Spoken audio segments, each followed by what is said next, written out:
Good afternoon, everyone. Welcome to the 2021 ASEAN Youth Career Mentorship Seminar. This is Kim Yong-hee of ASEAN-Korea Center, and I will be your MC this afternoon. Nice to meet you all. Since last year, the ASEAN-Korea Center has been offering the ASEAN Youth Career Mentorship Seminar online since we could not invite you on-site as we used to before pandemic. Although we cannot meet you all here in person, I'm glad that we can meet online more students together.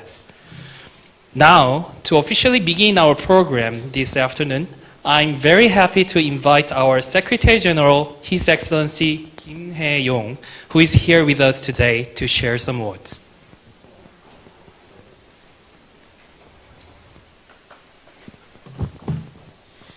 안녕하세요. Good afternoon. Good afternoon, everyone. Welcome to the ASEAN Youth Career Mentorship. I'm also pleased to extend my warmest welcome to the online viewers. I would also like to convey my special thanks to the ASEAN mentors for taking their time to join us here at COEX. This year's ASEAN Youth Career Mentorship is held on the occasion of the ASEAN Week 2021, which is one of our flagship programs to promote mutual prosperity of ASEAN and Korea. I wish that today's mentorship will also help you advance and prosper in your future careers. Over the years, increasing number of ASEAN students have come to Korea to further their studies. After graduation, many of these students move on to pursue their careers in Korea. While they may face challenges along the way, their ability and potential as liaisons are great contributions to strengthening ASEAN-Korea partnership. Now, I wish to share with you some success stories of ASEAN youth in Korea. One engineering student from Vietnam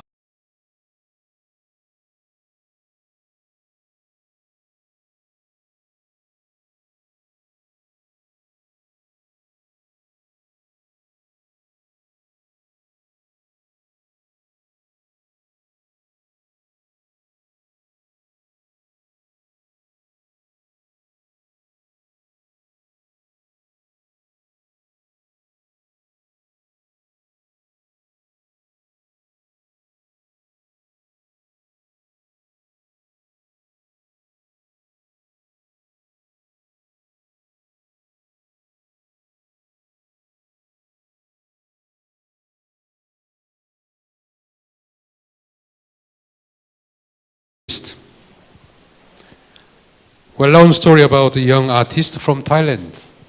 She joined one of the major entertainment agencies in Korea with the dream of becoming K-pop artist. This girl, who many of you know as Lisa of Blackpink, is now one of the top K-pop singers, popular not only in Korea and Thailand, but also across the globe. The success of these three individuals goes beyond their personal achievements. Their hard work has contributed directly to reaching the peoples of ASEAN and Korea and strengthening mutual understanding. What is encouraging is that there are a lot more success stories to come. There are over 64,000 ASEAN students in Korea, which includes many of you who are joining us online. All of you, I'm sure, are talented in your respective fields of study. Moreover, having studied and lived in Korea, you also have a good understanding of the Korean people and the culture. In this sense, all of you are truly well positioned to enhance the social fabric of the future ASEAN-Korea community. Today, we have 5 mentors here who have just started their careers in Korea, having gone through all the ups and downs of job search and application. These mentors are now working and contributing in their own way to their respective organizations. And in doing so, they are also bringing positive energy to the ASEAN-Korea relationship. In this regard, they are greatly role models, and I'm sure that their stories will be both helpful and useful to your career development. In closing, I wish you the very best in your future adventures, whether in a company or in academia, or in the government or NGOs, or as an artist. Most of all, stay healthy and stay negative. Thank you very much.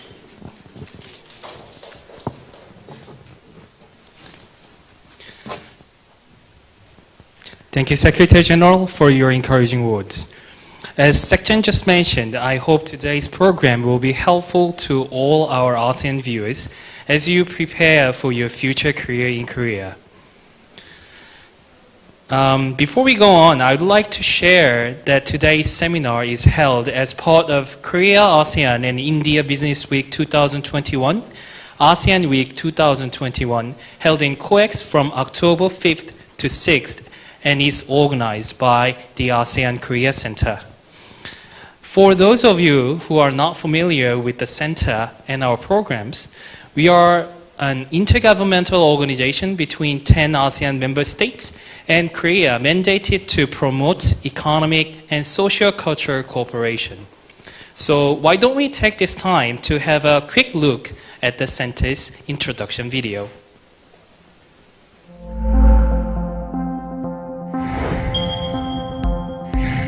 ASEAN, a key partner of Korea. With its strategic location and a rapidly growing economy, ASEAN today has become one of the most sought-after partners in the world.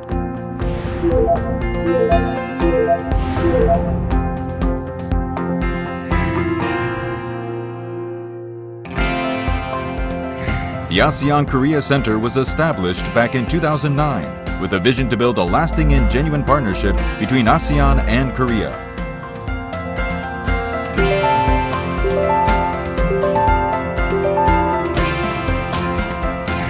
The center contributes to promoting shared prosperity between ASEAN and Korea by expanding trade and investment by facilitating cooperation in future industries. We aim to strengthen sustainable and future-oriented cooperation in culture and tourism and promote mutual understanding and respect by expanding two-way cultural exchanges between ASEAN and Korea.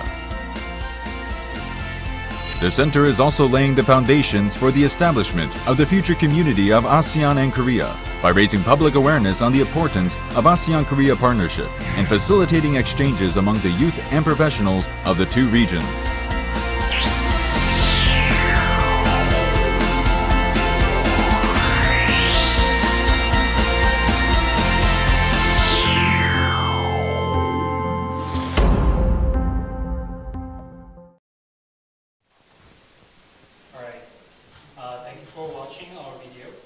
Before introducing our first lecture, I would like to make an announcement to all of our online viewers.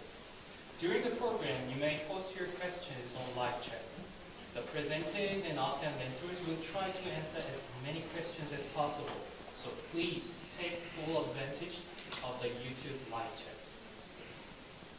Alright, so for several years, many participants of the ASEAN Youth Korea Mentorship have requested more information on visa-related matters. Today, Mr. Ko Jun-won, a lawyer from law firm Myungjae, will help you better understand the procedures and qualifications for getting a working visa in Korea. Mr. Ko, thank you for joining us today. Thank you for having me here. Yes, as I mentioned, as this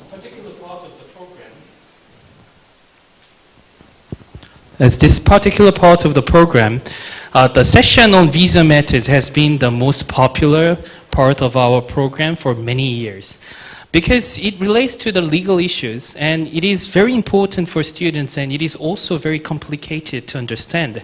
So, Mr. Ko, why don't you start explaining and help our ASEAN friends better understand about how to get a Korean working visa and what students should be particularly aware of?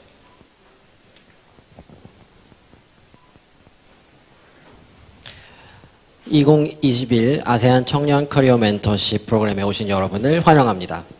저는 법무법인 명재의 고준원 변호사이고 리앤로 리걸그룹에서 파트너로 일하고 있습니다.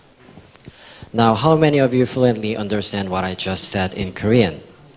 Korean proficiency level is one large portion of scoring-based visa screening process.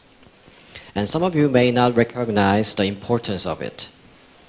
I just want you to know Korean language proficiency could affect some part of your life and to get a working visa in Korea. Now, let's start again. Welcome, 2021 ASEAN Youth Career Mentorship Seminar, Introducing Korean Working Visa. I'm Junwon Ko, attorney at law firm Myungjae and partner of Lee & Law Legal Group. Today, I will help you to understand Korean visa status and using plain English. And all the information here are based on the August 4th, 2021 updates, the latest version. So, what is visa? What do you have in mind when you heard the word visa? Some of you could think the credit card company or some other who has many experiences could think this image on your passport. By the definition of Cambridge English Dictionary, visa means an official document or mark made in a passport that allows you enter or leave a particular country. So you need to aware that visa is different from passport.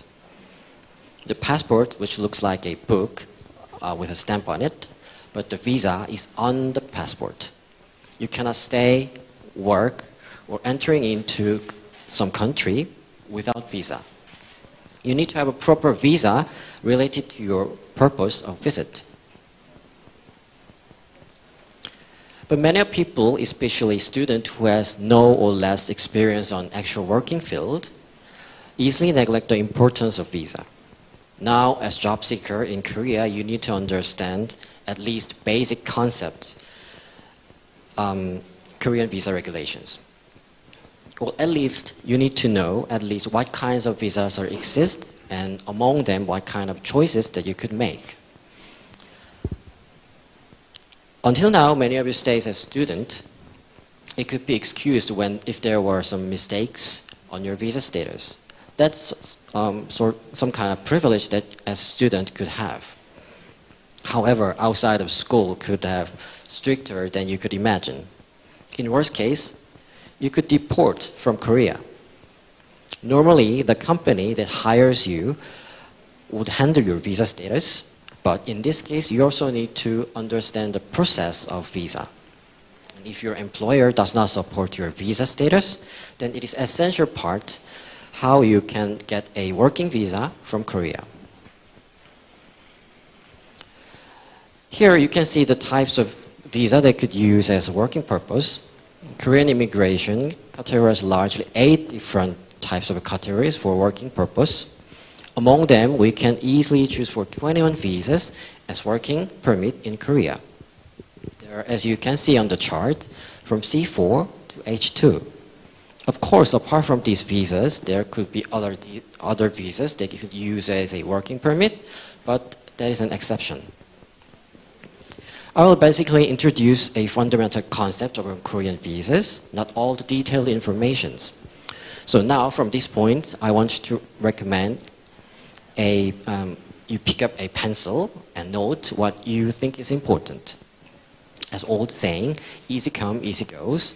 It is more helpful to you that you try yourself to get more detailed information about Korean visas based on what I just explained here today.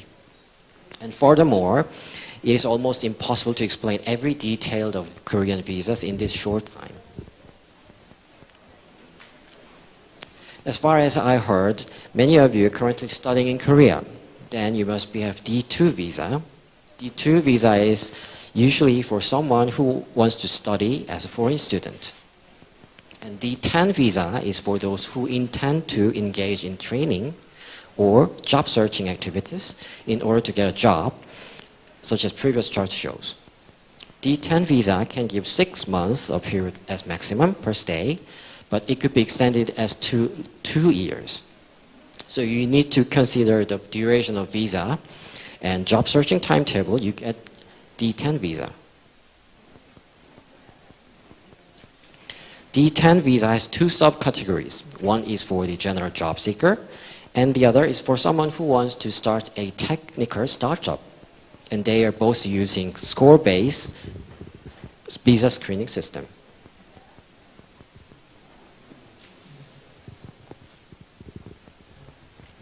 As for the D10-1 visa, you must have bachelor's degree from Korean or foreign universities. Otherwise, an associate degree or higher from Korean Higher Education Institute. And you need to find a job, similar or related field on your academic background.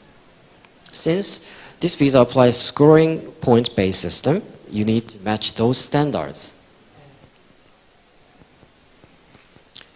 You need to get at least 20 points from age elements and education elements. These 2 elements are basic required elements, and these 20 points or more between on these 2 elements would be mandatory. Otherwise, if you get higher points from other elements, your visa could be rejected. On age element, it varies 5 to 20 points related to your age, and age from 30 to 34 would be the top point area. And the education level, the higher, the better. And as optional requirements, your working career and domestic studying period, domestic training period, and level of Korean proficiency could get you more points for D10-1 visa. Detailed scoring pattern of chart you could easily find on the internet. And if you get a D10-1 visa after your graduation, then you can change to E7 or other visas when you get a job or to change other positions. For D10-2 visa is for someone who wants to start a business based on the intellectual property rights in Korea. And this visa is related to D8 for the, D8-4 visa. He or she must have higher education level or who has recommendations with intellectual property rights could apply for this visa. E7 visa. This is the most popular visa status as job seekers in Korea. It is easier to obtain compared to other visas and has many advantages. So E7 visa is for some people who has intention to engage or is already engaged in a specifically designated activity by Korean Ministry of Justice. It has basically maximum 3 years of duration period, but in certain cases could be extended for 5 years. And in this visa, it has 86 total categorized career paths from CEOs of large corporations to skilled, talented worker. And in detail, it has 277 detailed grouping on career path.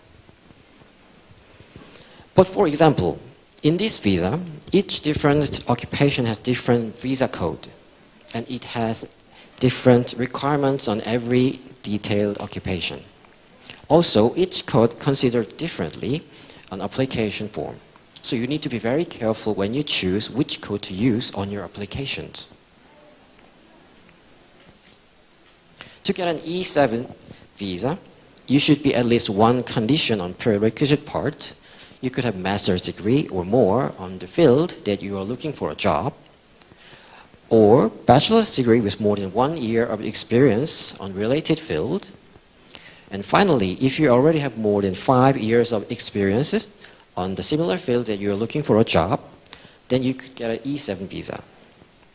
Although, even if you could not match the requirements that I just mentioned, you don't have to worry. If you are graduated Korean universities, then you could apply for this E7 visa. Apart from these basic requirements, there are extra requirements that could give you more preferences, such as working experience on Fortune top 500 companies, or degree from QS top 500 university rankings. If you decide to apply E7 visa, then you need to prepare documents like passport, application format, photo, etc. Also, the company who hires you need to prepare those documents. But among these documents, reasons of employment and employment plans would be the most important documents that you need to be prepared, because these documents explains why you need to get a job in Korea. But as I mentioned earlier, those companies who hires you has many foreign students hiring experience, already knows what kind of papers to prepare. So you don't have to worry for this one. E7 visa is for someone who has intention to engage or is already engaged in a specifically designated activities by Korean Ministry of Justice, as I mentioned. Which means normally it is for a person who is not easily replaceable by others. But nation must have protect their citizens. Hence, these standards are applied. The size of working place has more than 5 domestic employee, which means as Korean nationals. And every types of industry has its own standards, which need to be considered.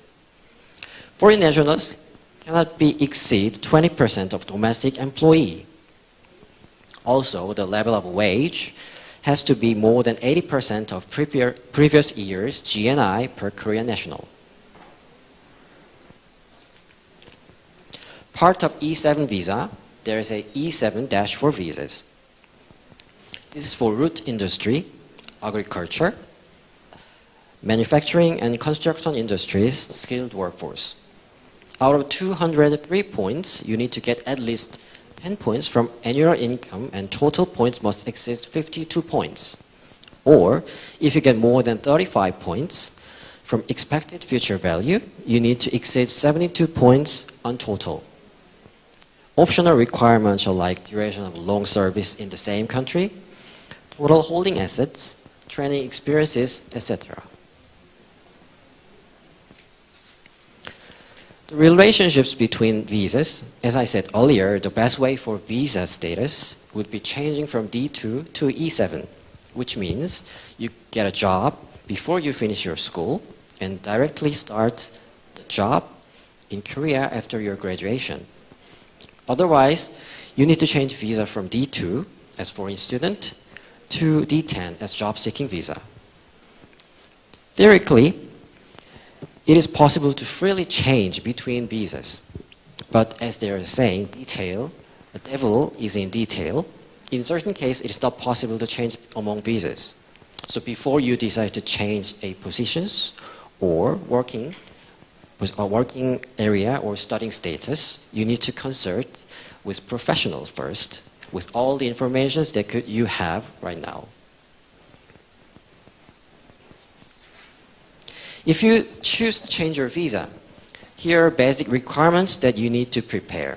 The application format, passport, foreign registration card, graduation certificate, etc. Surely this is basic of elements. So you need to prepare more what you need to seek. Finally, the F2-7 visa. This F2 visa could be the ultimate visa before you get Korean nationality. This visa is for the future candidate who wants to get a permanent residency in Korea. This visa has 5 years of period of stay, so you have less burden of reissuing visa. Among F2 visas, the F2-7 would be the one that you need to pay attention. The type 1 to 3 would be the one that you need to focus on. As you can see, if you're type 1, then you need to get more than 80 points from scoring system. Type 2 would need education level, more than master's degree, and need to graduate Korean Domestic Education Institute. Plus on that, you also need to get more than 80 points from the scoring-based screening system. Type 3 is for someone who has employment contract with KOSPI or KOSAK-listed enterprises. You also need to get more than 80 points from scoring system. On previous chapter, I already showed basic requirement documents, and they also need for F2-7 visa. With latest certificate of income issued by NTS also needed. For scoring evaluation, you need to self-check your scores and submit with evidence material for the visa applying, which includes age, level of education, level of Korean proficiency, etc. Now you can see how important and could be used as useful of Korean proficiency level. There are actual cases that Korean proficiency level worked as a key matters whether you could get Korean working visa or not. So if you have enough proficiency, then prepare the topic score in advance. Or if you do not have a enough proficiency to get enough score for the visa screening process, then try to enhance your ability. These are the sites that you can find information about Korean visa status. You need to be familiar with these sites and their contents. I strongly recommend you to visit these sites and take a look at it. Also, you need to keep in mind that visa issuing is a nation's right. So even if you prepare properly, there is a possibility that your visa application could be rejected. But still, we need to prepare for the best, right? This is all for I prepared. Any questions?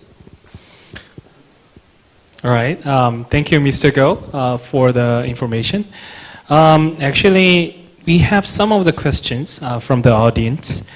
Some of the questions that I've got from the students, some of the questions are lively coming on our chat. One of the question is, why do some Korean companies tend to not sponsor working visas? Yes, that is one good question. And the answer is, I already mentioned in the presentations, there is a certain conditions that company could prepare for the visa status, like there should be more than 5 people of Korean nationalities, and it should be more than 80% of national GNIs per last year. So if there are possibilities that your company does not match those standards, or, well, in worst case, that company does not mean that you as a professional worker. So they pursued that significantly. I see. So they really don't want them to work in their company. There's a part of expression that they, it's a kind of, oh, we don't want you to hire, but yes, it's a gentleman gesture for them to reject. All right. So, all right. We also have another question here. You already mentioned about the relationship of among the visas and how to change it. Yes. One of our students asked, can I change from D10 to D2 in order to resume my master education? Yes, that is possible. It's resume their master degree is a part of studying session. So if you have a D2 visa, D10 visa, D10 visa. D10 visa D10 as visa. a job seeker, but you also change D2 visa as a studying, student. So is it possible while he can change his visa while he's working in Korea, and then after he changes his visa he go back to the school, or he has to go back to school. Like, I see. if you have a D2 visa and while working and studying both simultaneously, there could be violation of law. I see. So there is another also, similar question here. I'm currently doing a PhD after finishing my master's. Is it possible for me to change from D2 to F2 so I can work while writing my dissertation? Yes, it is of course possible. Since resuming the, I'm sorry, what was his purpose of it? Well, from D2 to F2. Yes, D2 to F2 is possible. So F2 is F2 is for someone who wants to in future candidate for long-term permanent residency. Right. So it is possible to get a D2 to F2 to do what he wants to do. Oh, so if he get a F2, is it okay for him to work and write a dissertation at the same time? I see. But in this point, you need to be aware that there is a detailed regulations for what you want to do as a visa regulations. So you need to be considered with all the detailed information that you have, which part or which section you want to work or study.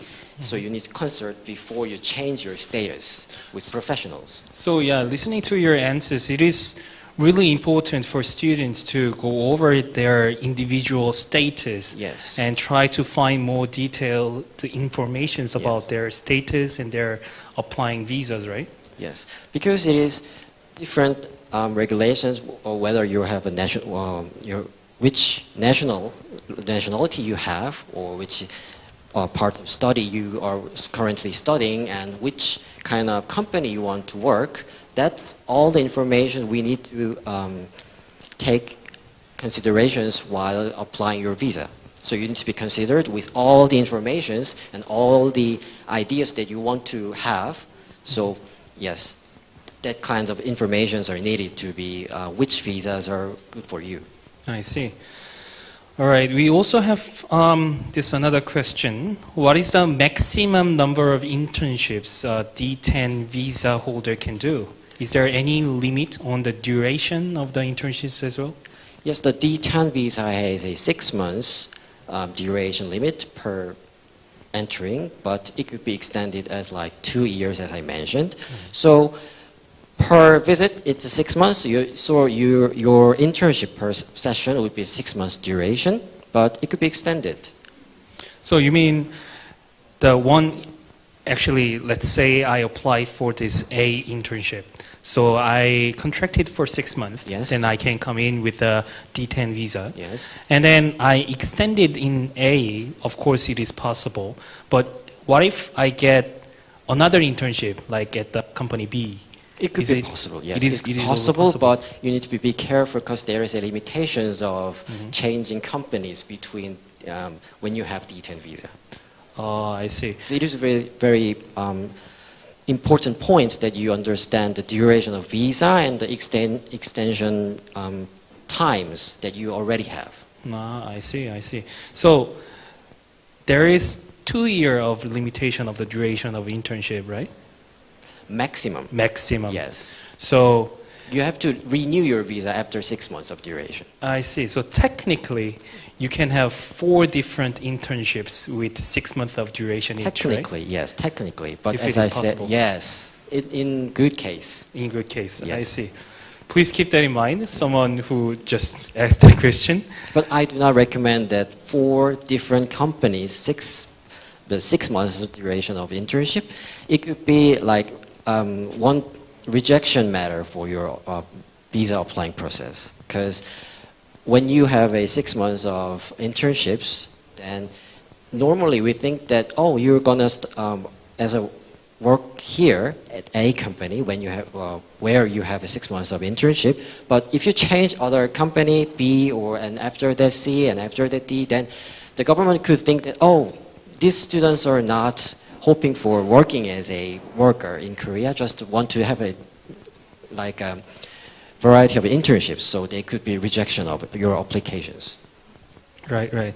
So I also got these questions a lot from the ASEAN students. Some of them, they want to get a part-time job, or sometimes there is a small jobs outside that you can do like in very short time. Yes. Is it possible for them to have those kind of job and like little incomes out of those? When you have D2 visa as a foreign student studying in Korea, it could be possible. Like related to your major of study, like when you're studying here, like learning more about when you're, let's presume like if you're from Indonesia and studying here as an Indonesian language or an Indonesian politics, and you have a part-time job as a interpreter as an Indonesian Korean conference, Right. it could be possible to have a part-time job. So there should be a relationship between your major of studying and the part-time job. So the ASEAN students cannot apply for the convenience store unless you are majoring for convenience store operation thingy? Yes, it's kind of tricky part. But if you have match certain types of regulations, then it's also possible. I see. So you need to be considered many elements when you have a part-time job. So when we talk about those kind of part-time job, is it dangerous for them to like transfer their money into their bank account? Is it how they find it out? Possible, but there's just a possibilities. Like they just not strictly applying their regulations for the students who are studying here as a foreign student. Like as I said, being a student is very privileged. So there's some mistakes on your visa status. They could not just deport as there's some mistakes on your visa status. But when you're outside of school, then it could be very significant matter that your visa could be cancelled or you could be deported. I see. But as a student, well, what the Korean people usually say, we have a lot of chong. Right. So right. also these visa applications also apply those kind of things. But minor mistakes could be exceptionals. But well, it's a people's matter. So if the regulator has a bad feelings about that day, then it could be a problem. So you need to be prepared for that. I see. Please, our viewers, just don't think like we have all the flexibility all around because our lawyer just said it. Please be aware about your situation, about your status, and please know the detailed information about that. That's why we are doing it right now. So please be careful about it. So Mr. Ko, at last, please, would you give some advice to our students for last comments? As I mentioned, being a student in Korea is very privileged one. Like not in Korea, just being a student is privileged. So I hope you to get as many experiences in here, not just for part-time job or doing some internships with other people, to gather all the peoples around here and meet many people and get some information from them and from the professors or the siblings that you can find around. And that's kind of thing that you can get as a student in foreign country. So this is what I want you to have in experience in Korea. Thank you so much. Yes, just Mr. Ko has mentioned, it is really important for you to ask your friends and ask your seniors who have already done those things before. So that's why we are having this mentorship program, mentorship seminar. And that's why our next session is coming up with our 5 mentors. So before moving on to our next session, we will take a short 5-minute break. During the break, make sure to get some coffee or tea because we have some fun and interesting program coming up. And also, please subscribe our YouTube channel. And there is many fun videos there as well. So please take a look at those well. And please come back after 5 minutes. See you soon.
All right, we are back with the second session of the ASEAN Youth Career Mentorship Seminar. Now, there is a reason why in this program we have word mentorship here, because we get to hear directly from our mentors. So please, our mentors, please introduce yourself and your work and what kind of job you have. From Maggie, please. Hello everyone, my name is Maggie Yang and I'm from Indonesia. I'm currently working as a program specialist at the Asia Pacific Center of Education for International Understanding in Seoul, Korea. Nice to meet you all. Hi, my name is Jensen. I'm working as a senior data engineer in a fintech startup called Bank Salad. Oh, by the way, I'm from Malaysia. Nice to meet you guys. So hi everyone, I'm Ella and I come from the Philippines. I currently do marketing and customer support for a financial startup called Cross ENF, and yes, it's a pleasure to be here with you today. Hello everyone, I'm Hong Sanat. You can call me Mok. I'm from Thailand. Currently, I'm working as a country manager in a fintech startup company named FinChat. Nice to meet you all. Hello everyone, my name is Thao and I'm from Vietnam. I'm currently working for an IT company under Lotte Group called Lotte Data Communication. So my job involves project management and coordination for IT offshore projects. Nice to meet you all. Thank you, mentors. This is a great opportunity for us to hear from our mentors who are successfully started their careers in Korea. Now they want to share their experiences and know-hows about how to search for the job in Korea and then how to adapt to the work situations and working environment in Korea. But let's begin with the first questions. What made you decide to work in Korea? And once you decide to work in Korea, how and where did you first start to look for jobs? From Maggie also? This is the first time Indonesia got the first opportunity. Well, for me, I did my master here in Korea. So I think it will be such a pity if I go back straight away to Indonesia because as you know, I did my master in English and I didn't really have a chance to practice my Korean. So I think if I actually have the opportunity to work here, I can make use of the Korean skills that I have invested a lot of time in. And regarding your second question, where did I find this job opportunity? Of course, the first choice is to look at the career center at your respective university. But I would like to suggest to you that it's also a good tip to check other universities' website because they usually have more information.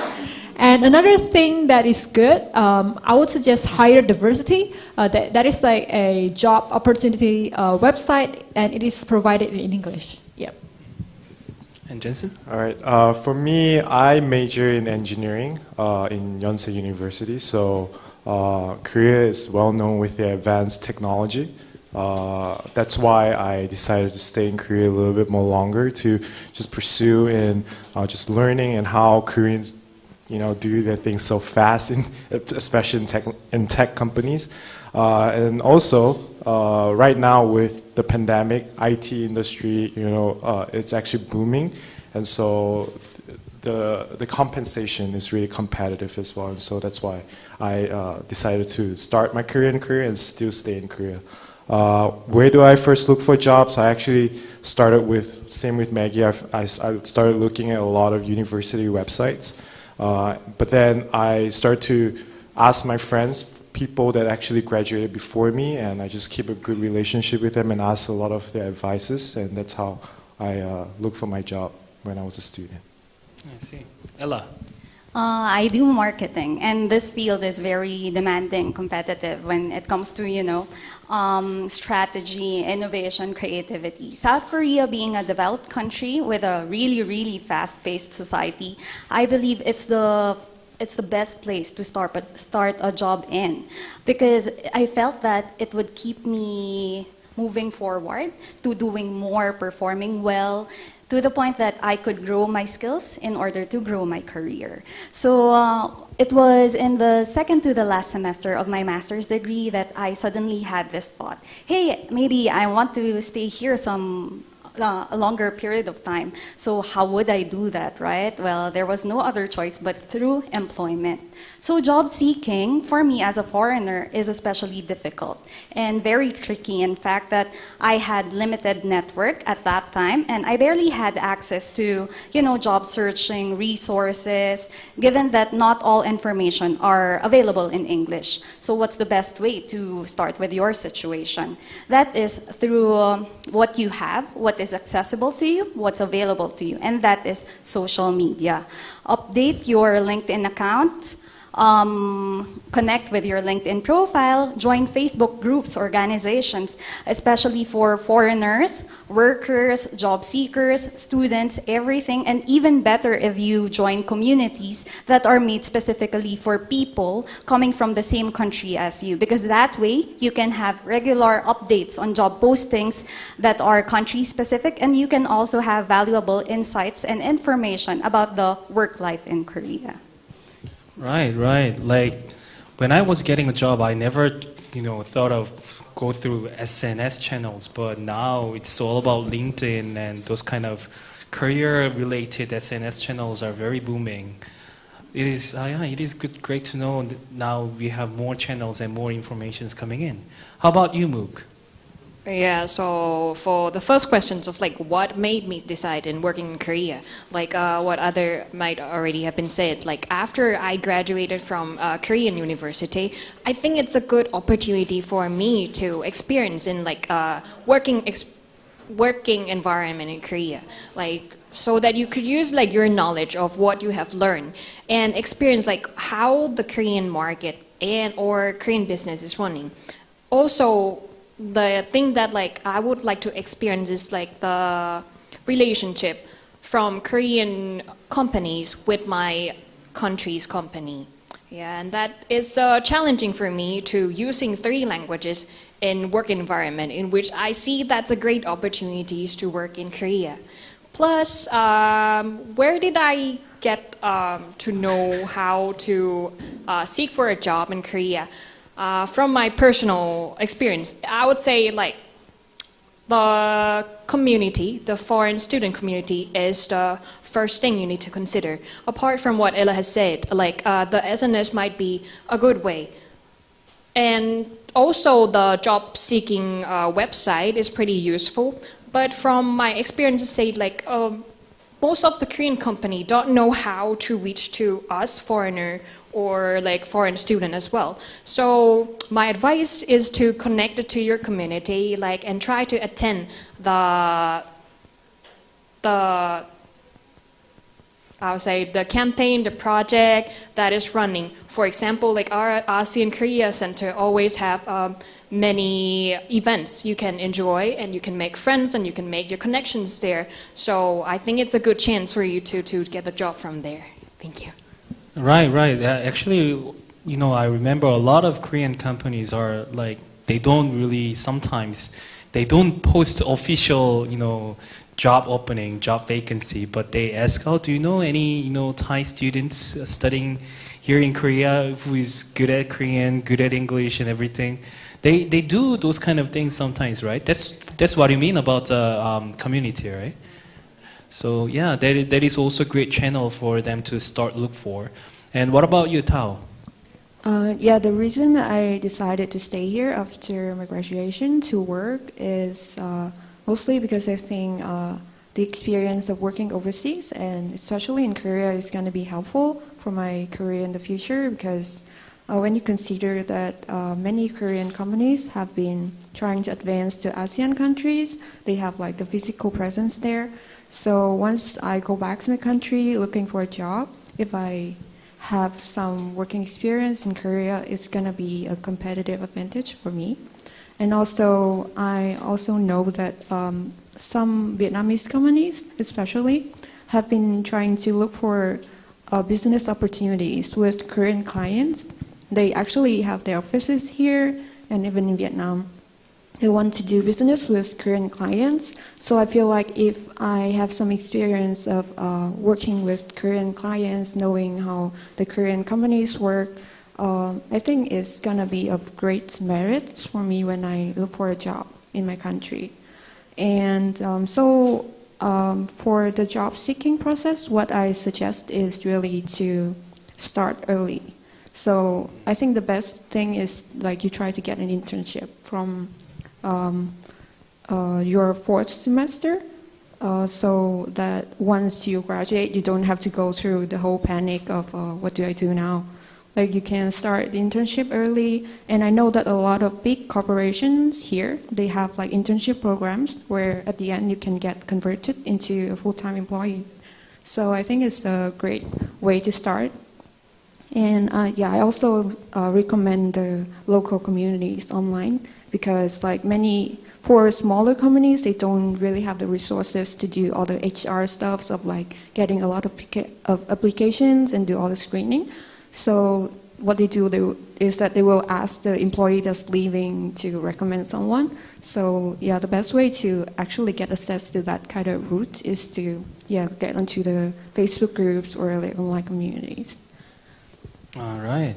So all the mentors went through, really difficult process to start your careers, and here is you may feel really grateful when you get accepted finally.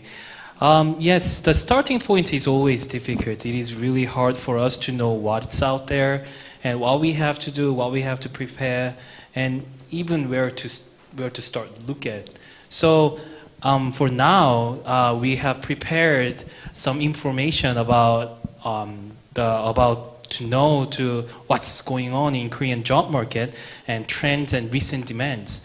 So as our mentors just mentioned, it is long and difficult process for you to find related information. So here we have interviewed a career consultant to tell you all about it. Take a look.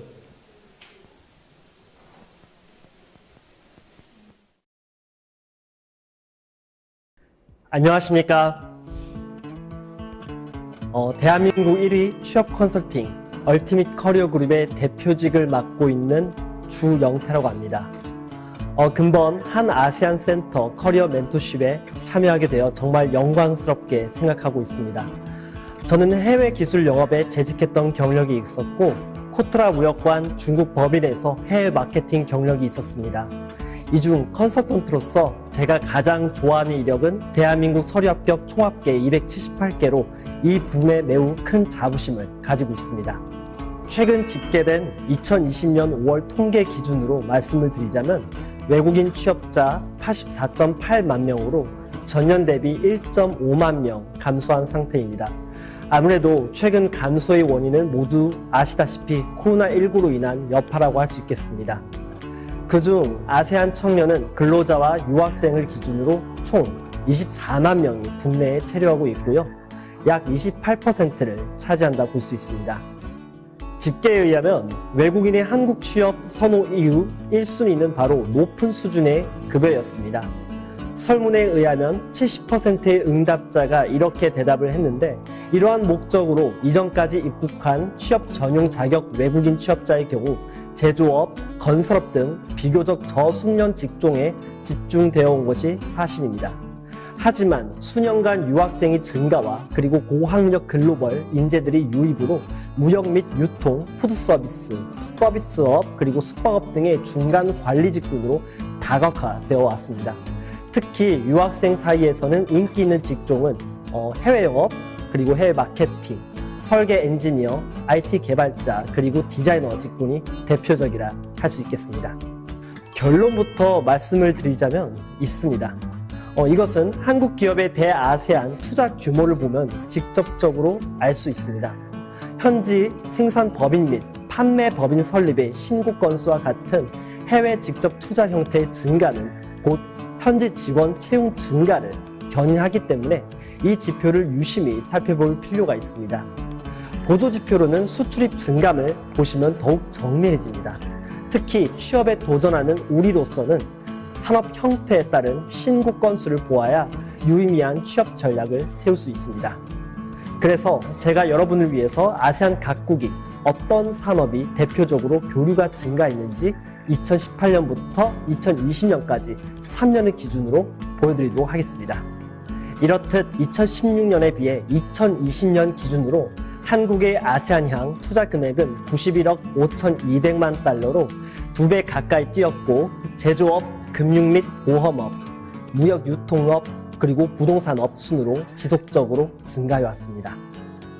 한국무역협회에 의하면 한국의 아세안향 10대 수출입 품목 현황은 상위부터 반도체, 석유 제품, 평판 디스플레이 및 센서, 그리고 무선 통신기기, 선박 해양 구조물 및 부품, 철강판 합성 수지, 기구 부품, 그리고 자동차, 플라스틱 제품 순으로 볼 수 있고 코로나를 기점으로 조금 소폭 하락했지만 2020년 기준으로 890억 1,700만 달러를 기록을 했었습니다. 이러한 동향을 참고해 보시면 산업별 취업 시장의 수요를 직간접적으로 예상할 수 있겠죠. 해당 정보는 과거 이력 데이터를 기반으로 말씀을 드린 것이기 때문에 미래 예측에 있어 100% 정확도를 보장해 주진 않습니다. 여러분이 소속된 국가에 있어서 에게 왜 이렇게 작아? 라고 하실 필요는 없습니다. 아직 진출이 확대되지 않았다는 점은 역으로 앞으로도 무궁무진한 상호 교류의 기회가 열려 있다는 것으로 해석이 가능하기 때문에 너무 실망하지 않으셔도 됩니다. 제가 안내해드리는 정보에 있어 조금 아쉬운 점이 있다면 바로 IT 개발자 채용과 관련된 시장 정보인데요. IT 관련 소프트웨어 상품의 경우 유통에서의 물리적 제한이 없기 때문에 현지 법인 설립의 욕구가 상대적으로 떨어지고 생산 현지화가 필요 없기 때문에 수치로서 집계하기가 다소 힘든 경향이 있습니다. 그러나 IT의 경우 한국, 미국, 일본이 현재 치열한 개발자 인재 확보에 나서고 있다고 말씀드릴 수 있겠습니다. 네이버의 경우 2020년 7월 베트남 하노이 공과학과와 산학협력을 체결하는 등만 보아도 이를 알 수 있는데요. 다만 컴퓨터 언어로 주로 소통하는 개발 업무 특성상 이를 증명해줄 개발 포트폴리오와 소통을 위한 한국어만 갖추고 있다면 순수 본인의 맨파워로 얼마든지 좋은 성과를 이뤄낼 수 있다 여겨집니다. 이 배경에는 여러 이유가 존재하겠지만 우선 근본적인 것부터 거슬러 올라 시작을 해보자면 첫째, 한국 정부와 그리고 한국 기업의 대외 정책 기조에 상당한 변화가 생겼습니다. 이전에는 중국의 내수 시장과 그리고 노동 인구의 경쟁력을 기반으로 한 상당한 수출 의존도가 있었습니다. 하지만 동아시아 영내 국제 정치의 불확실성이 만나게 되면서 한국 입장에서는 이 불균형을 해소할 필요성이 생기게 되었습니다. 때마침 지리적으로 또 인접하며 그리고 경제 성장에 박차를 가하고 있던 아세안 각국은 글로벌 투자 유치에 힘쓰고 있었습니다. 이 시점에서 서로의 도움이 필요한 이 지점에서 한국 현 정부가 발표한 것이 바로 신남방 정책이었습니다. 이것이 우리 만남의 신호탄이 되었다 할 수 있겠죠. 둘째, 이로 인한 생산 거점의 이동입니다. 말씀드린 그 정책으로 인해서 현대, 기아, 삼성 등 국내 대기업들의 생산 거점이 아세안 국가로 대거 이동을 하게 되었습니다. 그리고 이러한 대기업의 생산 거점은 그리고 그 이동은 낙수 효과로 인해서 하위의 수많은 협력사들이 이동을 불러왔습니다. 특히 이는 제조업에서 두드러지게 나타났습니다. 현지 법인 설립으로 인해서 아세안 출신의 사무관리 직군, 숙련된 기술 직군들이 필요하게 되었고 그리고 한국 본사에서도 이를 지원해줄 새로운 인력이 필요하게 되었습니다. 바로 여러분들이겠죠. 셋째, 아세안 국가로의 신규 시장의 진출입니다. 이 점은 생산 거점의 이동과 맞물려서 동시에 발생한 사안입니다. 아세안 소비시장의 성장과 그리고 한류 문화의 확대로 인해 B2B 제조뿐만 아니라 식품과 유통, 그리고 화장품, 의류 패션, 게임 및 플랫폼 등의 컨텐츠 기업들이 아세안 시장의 잠재력을 보고 뛰어들게 되었습니다. 또한 아세안 각국 정부의 개발 의지로 건설 인프라의 수주 또한 늘게 되었습니다. 다시 이 모든 것들을 정리하자면 공급 시장과 수요 시장의 동시적인 자극이라고 볼 수 있습니다. 현지 생산 법인 지원의 목적으로는 생산 거점의 안정화와 유지 그리고 강화를 위해 생산 관리, 생산 기술, 품질 관리, 구매, HR 등의 경영 지원 직군이 있겠고 시장 진출의 목적으로는 해외 판매법인 지원과 제품 현지화 전략, 즉 해외 영업과 같은 무역 수출입 직군, 로컬라이제이션을 위한 MD 및 마케팅, 기획, IT 개발, 통번역 등이 이 목적에 부합하는 직무라 말씀드릴 수 있습니다. 첫째, 한국어 토픽 최소 5급 이상을 목표로 하시기 바랍니다. 한국 기업은 보통 한국어로 업무를 진행을 합니다. 그리고 채용 공고 대부분도 한국어 가능자 우대 요건이라고 되어 있습니다. 어떤 업무를 하던 커뮤니케이션은 가장 기본이 되기에 중요하면서도 필수적인 부분이라 할 수 있습니다. 한국어를 그저 할 줄 아는 것이 아닌 이를 정량적으로 증명이 가능한 자격증이 있다면 조금 더 도움이 되실 겁니다. 둘째, 직무에 대한 고민을 좀 심도 있게 하시길 권유드립니다. 직무에 대한 설정 기준을 이 자리에서 모두 말씀드리기는 힘들겠지만 자신이 정말 잘할 수 있는 분야인지, 그리고 10년, 20년을 바라보았을 때 내 인생 커리어로서 투자할 수 있는 분야인지, 현재 내가 확보하고 있는 스펙에 비교해서 얼마나 현실적인지, 그리고 모국으로 돌아갔을 때도 얼마나 지속 성장 가능한 것인지, 그리고 내 성향과 적합한지 등등 다양한 척도로 고민을 해보고 의사결정을 하시길 바랍니다. 셋째, 직무 의사결정이 이미 되셨다면 해당 직무에서 필요한 스펙을 쌓는 것입니다. 자격증뿐만이 아니라 해당 분야와 관련된 대외 활동, 경력, 인턴, 수상 등 다양한 요소에서 할 수 있는 것들을 해보시기 바랍니다. 특히 대학교에 소속되셨을 때가 가장 적기이므로 이때를 놓치지 말으셔야 될 것입니다. 넷째, 모든 준비가 되셨다면 그동안 쌓아온 모든 것들을 이력서에 담아내셔야 합니다. 어떻게 보면 자기소개서보다 더욱 신경을 많이 써야 하는 것이 이력서입니다. 이력서는 삶의 요약본이라 할 수 있기 때문입니다. 또한 기업에 따라 다르겠지만 보편적으로는 1차 서류의 스크리닝은 이력서부터 시작됩니다.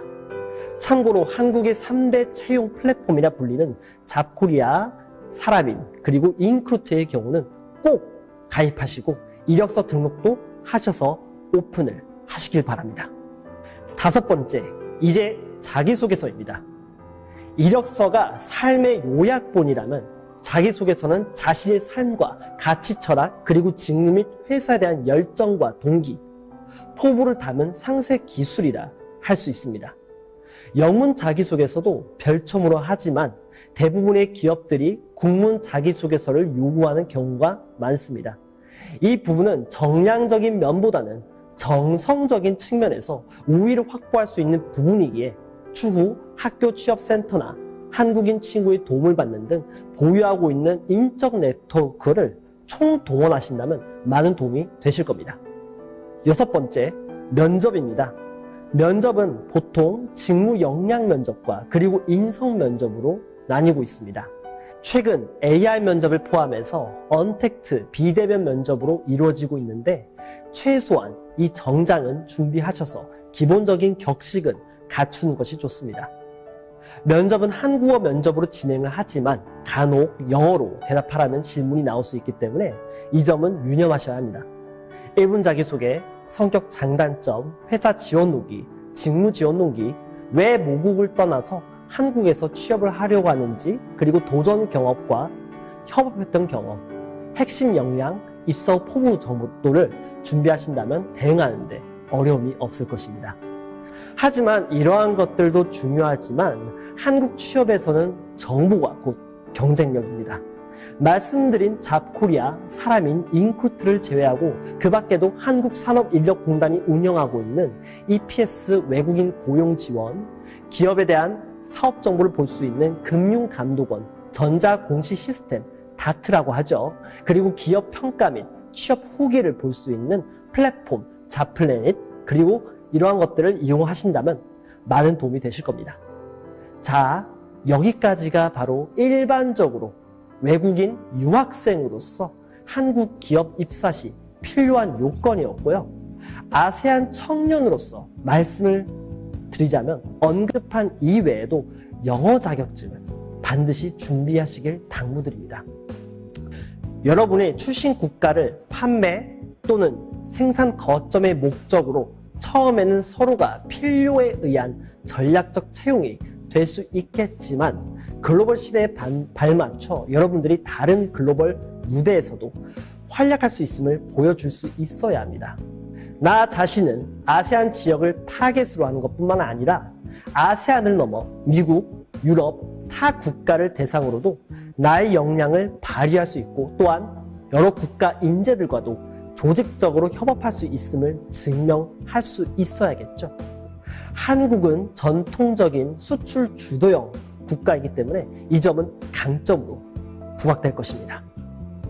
한국 기업에 적응하기 위해서는 우선 한국의 문화적 토양에 대해서 이해하고 그리고 그 문화가 형성되게 된 역사적 배경에 대해서 어느 정도 이해하셔야 그 다름을 인정하고 기업에 적응할 수 있다고 생각합니다. 최근 한국은 중간 관리자 및 상위 관리자의 세대 교체 그리고 집단보다는 개인을 중시하는 MZ세대의 신입사원 유입으로 기업 문화 변화의 과도기를 그 어느 때보다 강하게 겪고 있습니다.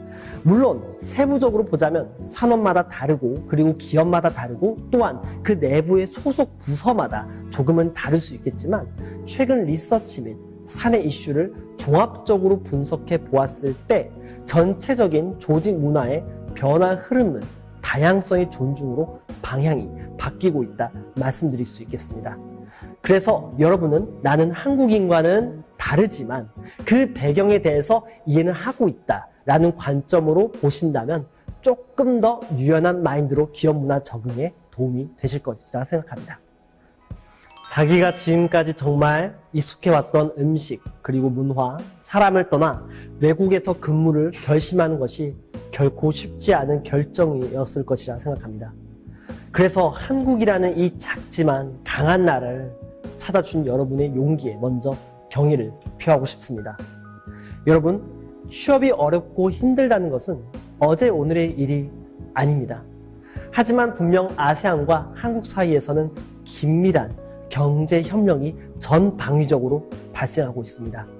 이러한 국가 간 산업의 유기적 연결이 곧 채용에도 연결이 될 것임을 확신을 하고 있습니다. 그리고 이러한 기회를 잡기 위해서는 우선 현재 학교에 소속되신 여러분들께서는 최대한 학교의 인프라를 활용해 보라고 당부의 말씀을 드리고 싶습니다. 학교에서 추진하는 다양한 행사에 참가해 보시고 대외 활동의 기회를 잡으시고 한국에서 한국인을 비롯한 여러 친구들을 만나 대화를 나눠보시고 시험 기간이나 팀플을 하면서 치열하게 공부를 하시는 등 학교 인프라를 이용해서 최대한 폭 넓게 이 나라의 문화를 경험했으면 합니다. 그리고 그 과정에서 맺은 수많은 인적 네트워크와 그리고 확보된 정보 네트워크는 취업을 위한 결정적인 순간에 빛을 발하게 될 것이라고 확신합니다. 한국과 아세안 국가 사이에서는 아직도 할 수 있는 일이 너무도 많습니다. 제 생각에는 아직 반도 오지 않았다 생각합니다. 새로운 세계 경제의 성장 엔지니아 불리는 아세안에서 오신 여러분, 그 힘찬 엔진의 역동성이 여러분들에게 잠재되어 있습니다. 여러분들이 졸업 후 한국에서 취업을 희망할 수도 있고 모국으로 돌아가서 취업을 희망할 수도 있으며 또한 사업을 도모해 보실 수도 있습니다. 한국에서 보낸 이 시간이 여러분의 꿈에 다가가는 데 있어 절대 후회 없는 시간이 되셨으면 좋겠습니다. 감사합니다.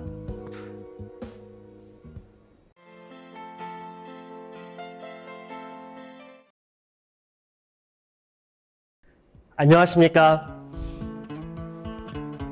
대한민국 Yes, thank you, Mr. Ju.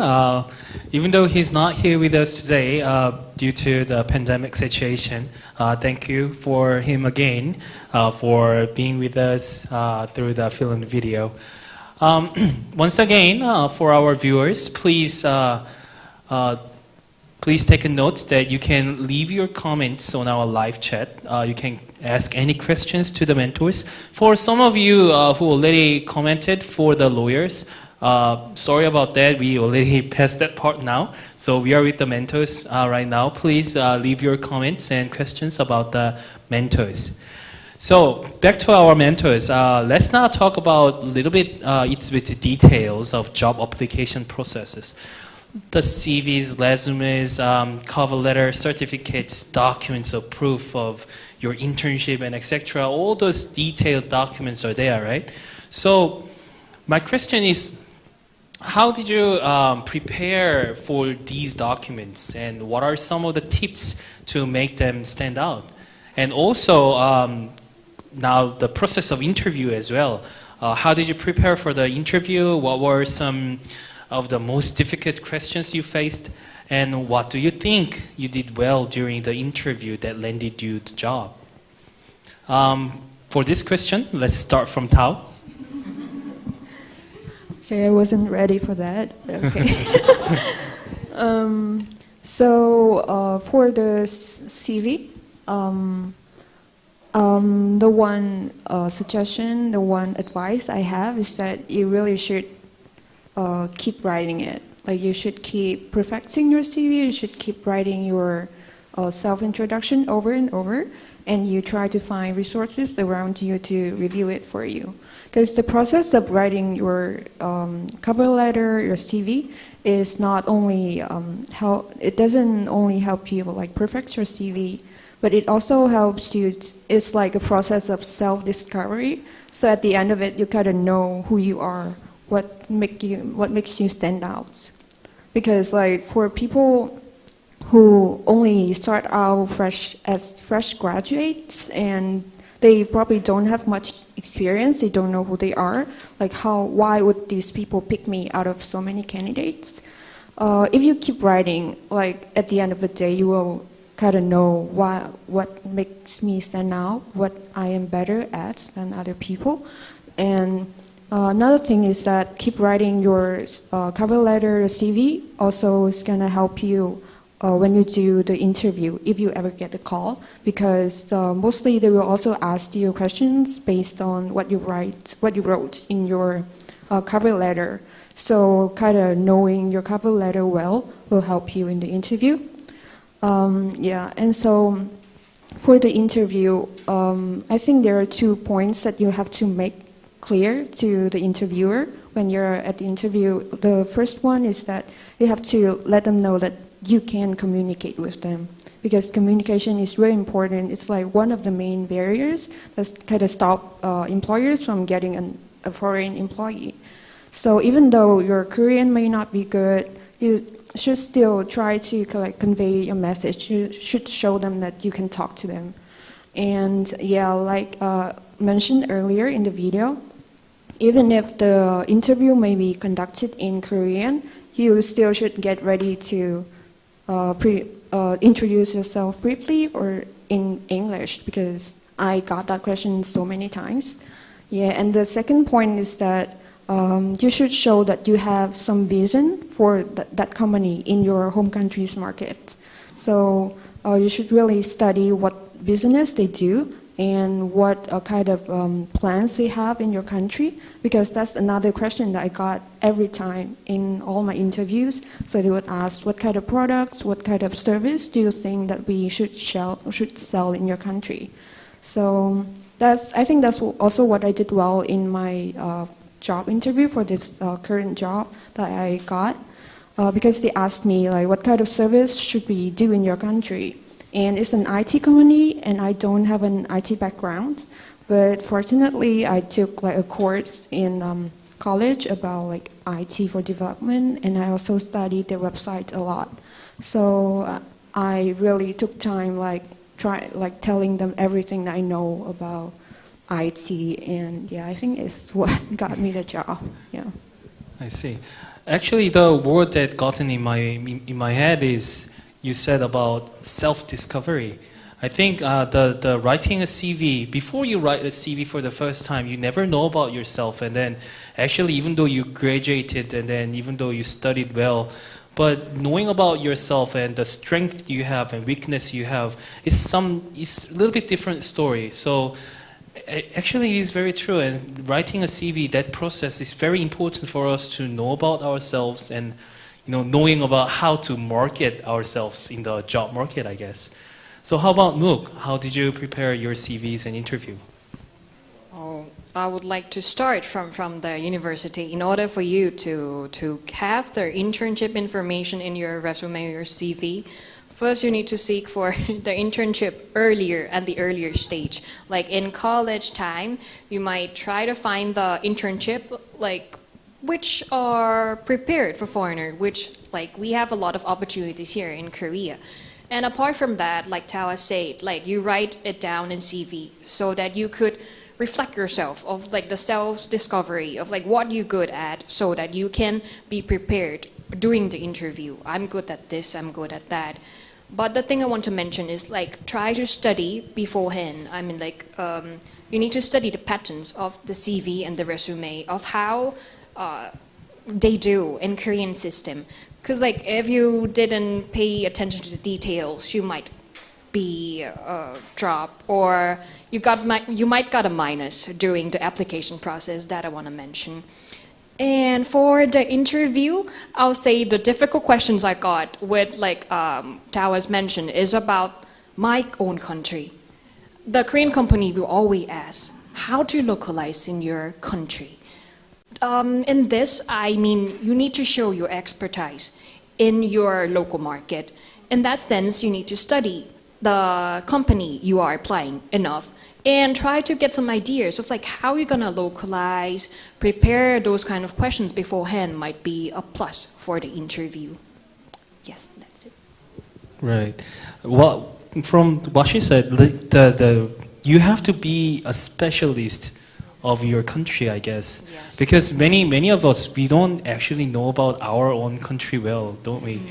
It's very important for you. That's what actually Korean companies are look for, right? Yes. So Korean companies are looking for ASEAN students to get some students who are really knowing well about their own country. Exactly. That is really important part. You should keep in mind. And how about you, Ella? What did you do? Well, among the job preparations I made during my master's degree, I think I must say that I devoted the most time in resume writing, simply because resumes should not be one size fits all. Especially at that time, as I was really eager to present myself as a highly qualified candidate. And how did I do that? I adjusted my resume to every job opening that I was applying to. Because, for example, if my employer wanted me to present a Korean resume, then I would adjust my format. If the employer required me additional information, then I would add details about my volunteering activities, skill certifications, or even conferences attended. Because in this way, I was able to make a strong first impression. And we all know that first impressions are the best impressions. Well, at least for job searching, right? So just a few tips. First one would be make your resume short but sweet. So include your strong points, your results, your outcomes, make them measurable, quantifiable, but only include the relevant ones, because you wouldn't want your employer to read a novel, do you? So second one, work on your Korean language skills and go get that TOEIC certificate. Because even though not all companies right now require this Korean proficiency, it will definitely give you an edge over the other candidates. Well, as for the interview, I can only say that be prepared to face an executive on your first invitation for interview. Like, panel interviews are very common in Korea, which is very different from where I came from, the Philippines. But during those times, just allow yourself to be nervous, to be pressured, but get yourself back together. And always exude that confidence, that attitude that you are actually passionate with what you do, and you are really confident with what you can bring to the table. Because after all, you're there not just to become an employee, but to become a very valuable asset to the company. So, yes. I see. You talked about the importance about the resume. How many resumes did you write? To count, I think around 20. 20. Well, that's actually, I don't think that's like a lot. That's a big number. I think I remember I wrote about 100, I guess. Well, of course, 80 of them was for my sister, but still. So now, Jensen, how about you? I know you applied a lot and also hired a lot, so you may have a lot of things to say. Yeah. So first of all, just to those that are watching it, don't feel like you're alone in this writing your CV process. Am I the only one that's going through this? Just echoing from what Mr. Ju and all the mentors are talking about, there are no easy way around this. And by writing it and by discovering it yourself, you learn from those experiences, and you ask your community to help you with, and that's how you start building a template for yourself so that you can use it for different companies in the future. And that's what I did for myself. I didn't start, with a fancy resume at first. When I look at my old resume right now, I still cringe. How could I write this? But you learn from it, and you ask for feedbacks. You ask your senior to review it for you. You ask your friends to look into it and point out all the typos that you have, and just ask them whether the resume is perfect for this specific company, and just learn about what the company is doing. Like, you don't want to just copy and paste the same format for every company. I write resume if not every other month, every month, because I believe in just knowing your value outside. What constantly go out for interviews and see which industry needs you, and where are the demands right now. And so I write resume really frequent, and I just want to encourage you that don't think that this is the only time you write resume or CV, because this will be an ongoing 숙제, homework for you for the rest of your life. And a great tip that I want to share to the viewers is to really think as the person that's interviewing you. Why would that person interview me? Why would they hire me? Why would they call me in and ask me about all these questions? Just do a simple role play. I love doing it. And the most common question that I always get is actually what are your plans for the next 10 years? Because as a fresh grad, they're not asking you to lead a huge project. They're not asking you to perform this amazing project right at the spot, right after you get hired. They just want to see, where are you at? Are you willing to learn? Are you willing to communicate with a different culture, a different perspective? And from there, they will decide whether they want to let you in or not. And so I think that would be a great tip for all students that are watching right now. So you mean, are you still updating your resume every month? Of course, all the time. Yeah. He's all ready to flee out some other places, and it's not because my section is here, but I'm not doing that. So keep that in mind. I have to. All right. So next, Maggie. Yeah. So I think the other matters already mentioned a lot, but another thing that I would like to point out is that because we are foreign students looking for a job in Korea, right? But usually in Korea, they require us to submit the original copy of our documents. So one tip that I would like to share is please prepare your original copy of, your academic records from your previous studies, your certificates of internship if you're not doing it in Korea. Because it's very easy to get the original documents in Korea, but if you are from overseas, it might be a homework, especially for me. I graduated from Australia for my bachelor, so I have to send my academic records and certificates of graduation from Australia to Korea, and it was quite a big task during my time. And for the interview, I think the other mentors mentioned a very good tip, to put your shoes as the interviewer, because I also got a chance to interview our junior staff in my office, and it is very different when you sit as the interviewer and when you are the interviewee. I can see from the way you open the door until you sit on the desk and the way you sit, that small things really affect your overall interview. And I would say that please pay attention to the questions of the interviewer, because I know that the interview might be your only chance to show off who you are, but always think of the interviewer because they want to know about you, whether you're a suitable candidate for the company, right? So please pay attention to the question, answer the question, and of course, please be confident, especially like what Ella mentioned earlier. It's all mostly panel interview in Korea, so it might be daunting, especially in my experience. I have 5 interviewer, like panel interviewer, and beside me there are 2 other candidates. So imagine, like you have to impress your interviewer, but at the same time make sure that your answer is also better than the other candidates. So yeah, please practice a lot. Most of the time you can know the question in advance usually, like what's your strengths and weakness, why you apply for this company, and only 1 or 2 questions that is very specific to the job description. So yeah, good luck to everyone. She said very, tough stuff. I think she's very tough interviewer. I don't want to become an interviewee of her.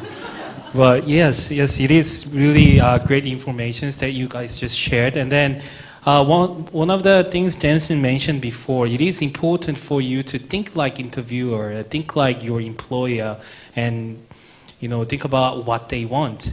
So it is really important that we should keep in mind is understanding what our future employers want from us.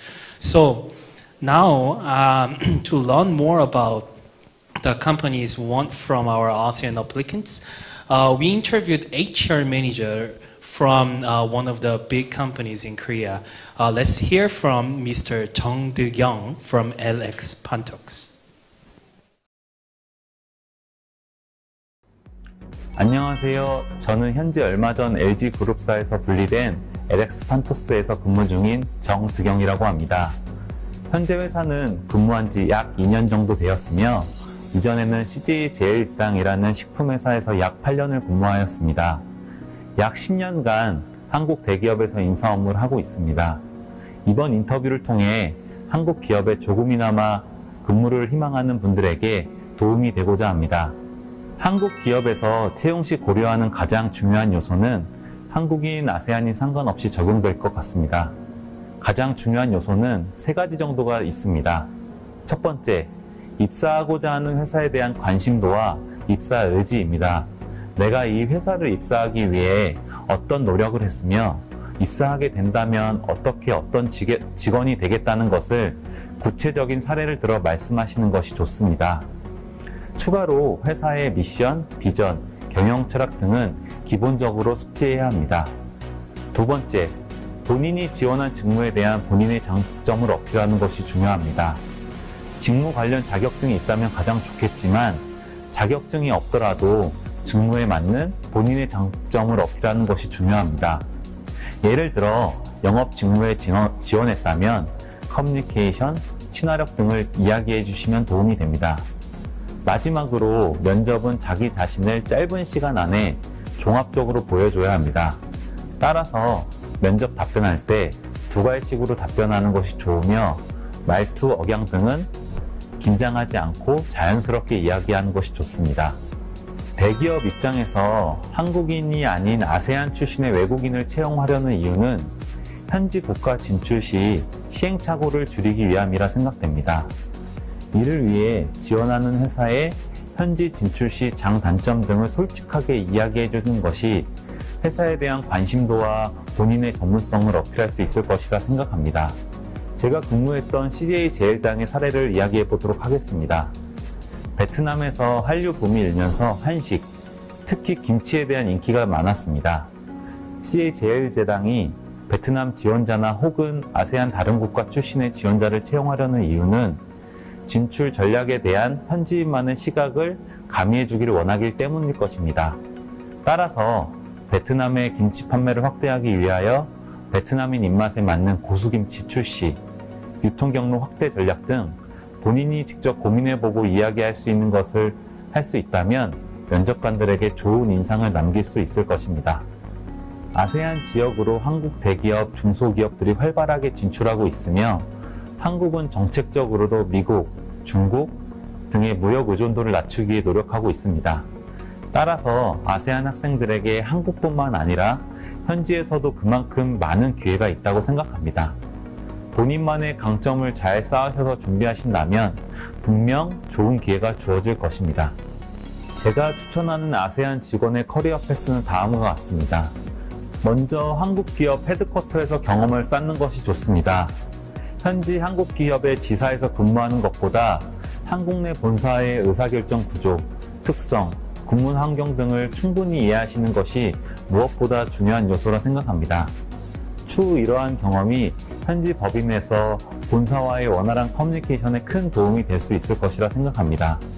추가로 영어, 현지어 외에 한국어를 유창하게 하시면 성장하시는 데 많은 도움이 될 것입니다. 아직 한국 기업이 부족한 점이긴 하지만 회의 보고서가 한국어로 진행되는 경우가 많습니다. 한국의 경영진들은 어떻게 회의를 하고 보고서가 쓰여지는 프로세스를 이해하신다면 현지에 가셔서도 높은 포지션으로 성장하는 데 큰 도움이 될 것입니다. 한국은 짧은 기간 동안 급속한 성장을 일궈낸 국가입니다. 그런 국가, 기업에서의 성공 경험을 같이 경험해 본다면 다른 글로벌 기업에서도 충분히 경쟁력 있는 분들이 되실 것입니다. 저 또한 베트남에서 몇 달간 근무한 경험이 있고 아세안을 사랑하는 사람으로서 항상 응원하도록 하겠습니다. 이런 보람 있는 기회를 주셔서 다시 한번 감사드립니다.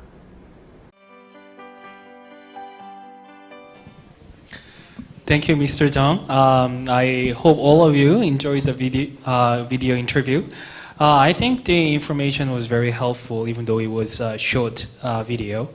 I now have a clear picture about the job market and then how to start your career and resume. But now, this will certainly help all of you to be better prepared when applying for jobs in Korea. But for now, often work culture in Korean companies are portrayed as being very authoritative and strict. You can see this kind of stereotype often in Korean dramas. Many of us, got that image from the dramas. But the reality is that work culture in Korea is fast changing, right? So our mentors, workplaces are becoming more liberal, working relationships more horizontal, and individual preferences more respected. So, of course, this kind of trend will vary from company to company.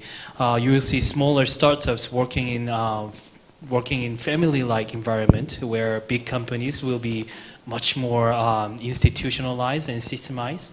But how about you, mentors? I want to ask how our mentors got adapted to this Korean working environment. How was it? Now, from Maggie. Right. Thank you. So I'm currently working in an international organization.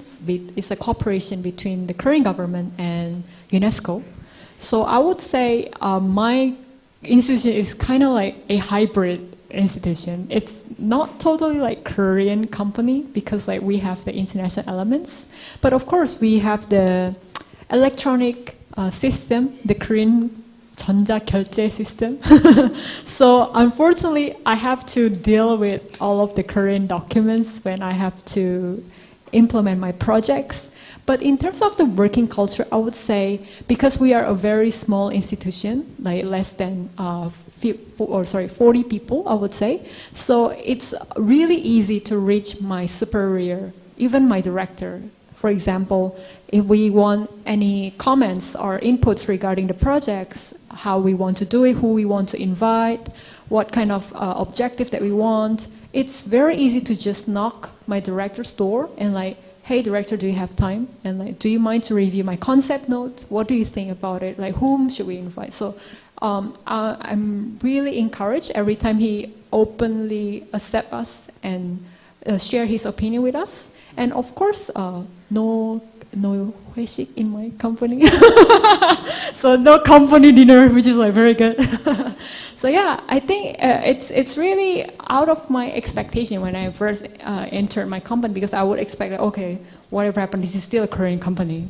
But it turns out, it's not a Korean company, but it's an IO with Korean elements in it. But it's very encouraging to see that there's a changing in Korean working culture. I see. Yes, it is very similar to ours, and it's changing, right? So even though you expect something different, but it is more modern, and actually we can say it is westernized in somewhat.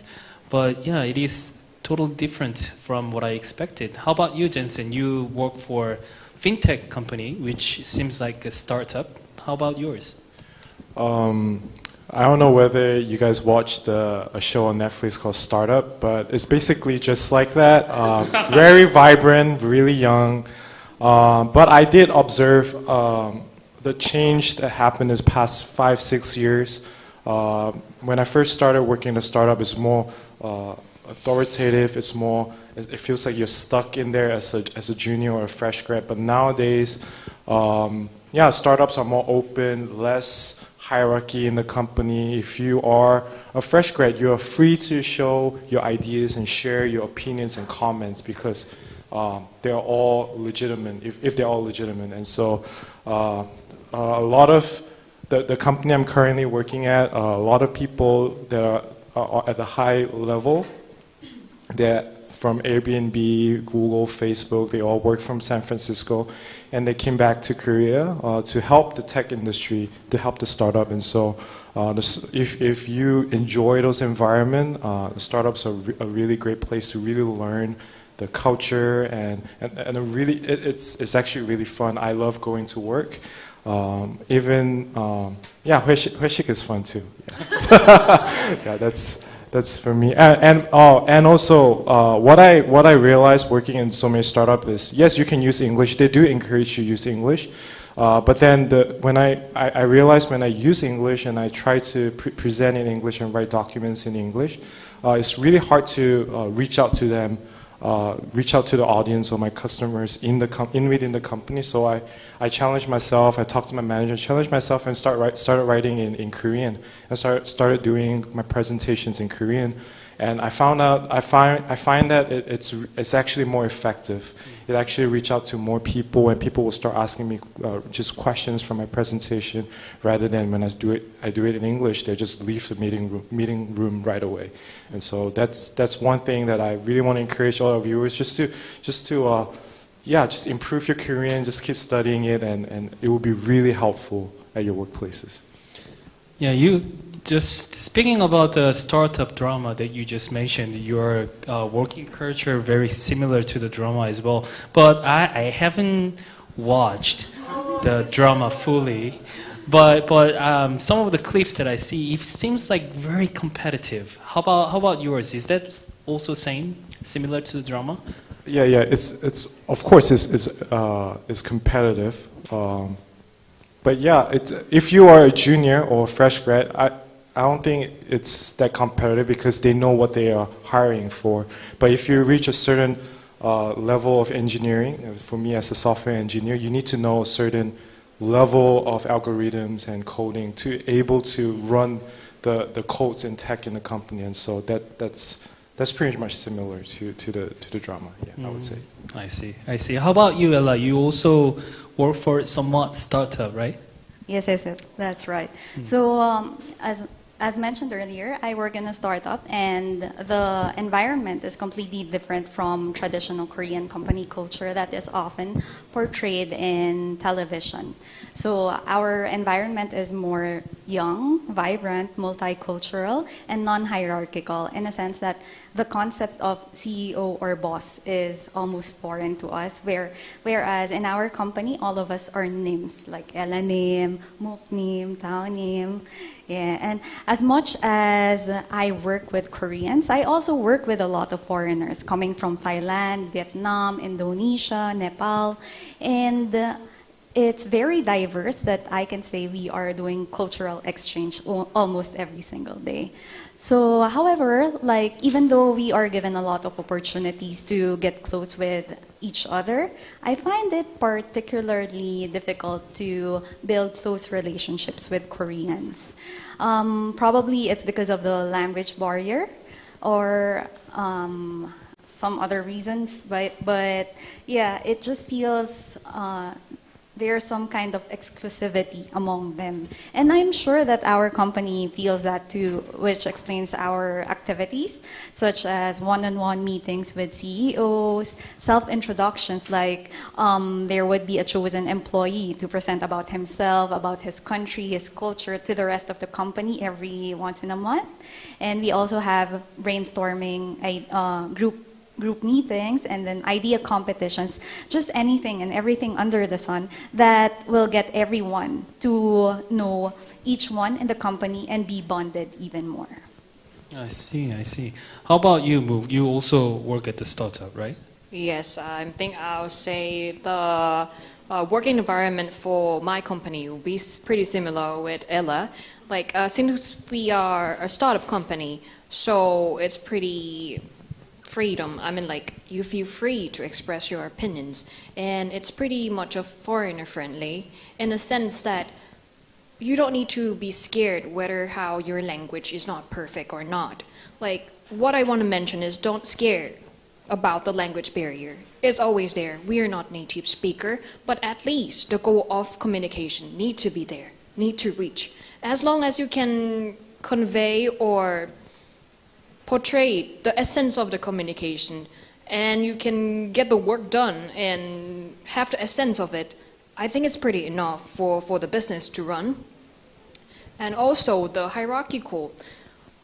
The thing is, before I start working, like, I watched a drama, I think, if I'm not misunderstanding, it's called Miseng. And it scared me a lot. Like, it's the stereotype of how Korean companies are pretty harsh. I mean, like, due to the hierarchical thing, or how the Korean company system work. But apparently, when I really start working, it's totally different. I mean, it's not totally different, but it's more changing from there. So don't get scared by those kind of stereotype. You will do well, and as long as you can adapt to the working environment in every company, in whatever or wherever you're gonna apply for, I think you're gonna survive and really did pretty well on your job. Yes. Thank you, thank you.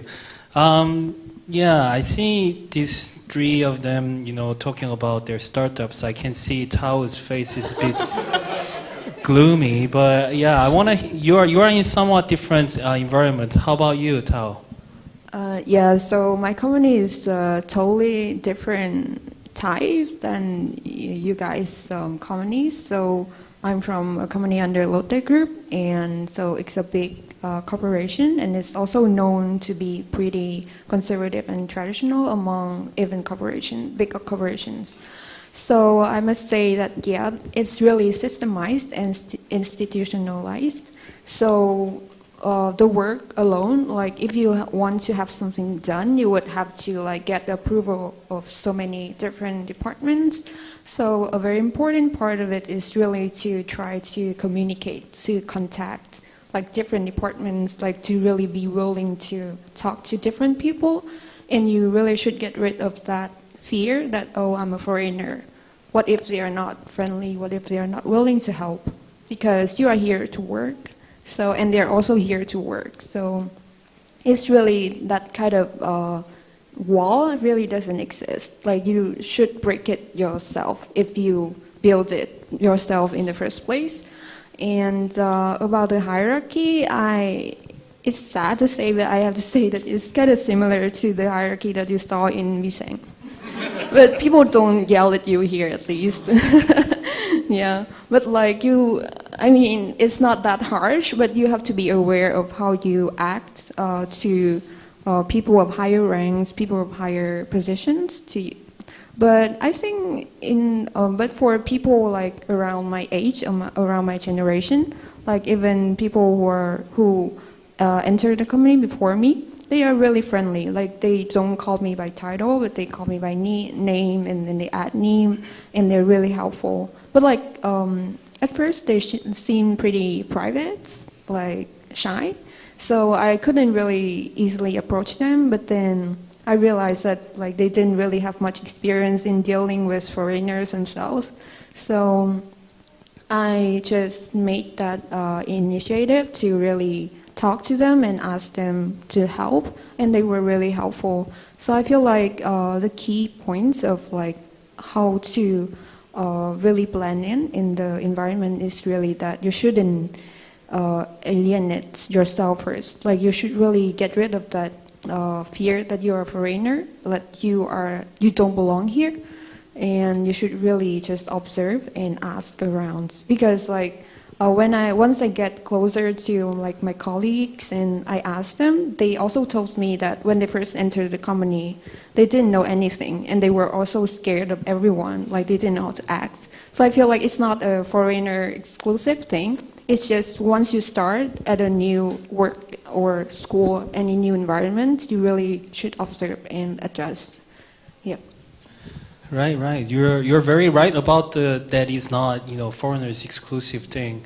It's because as a first employed, you are always afraid about what you're gonna do. You don't know what's coming.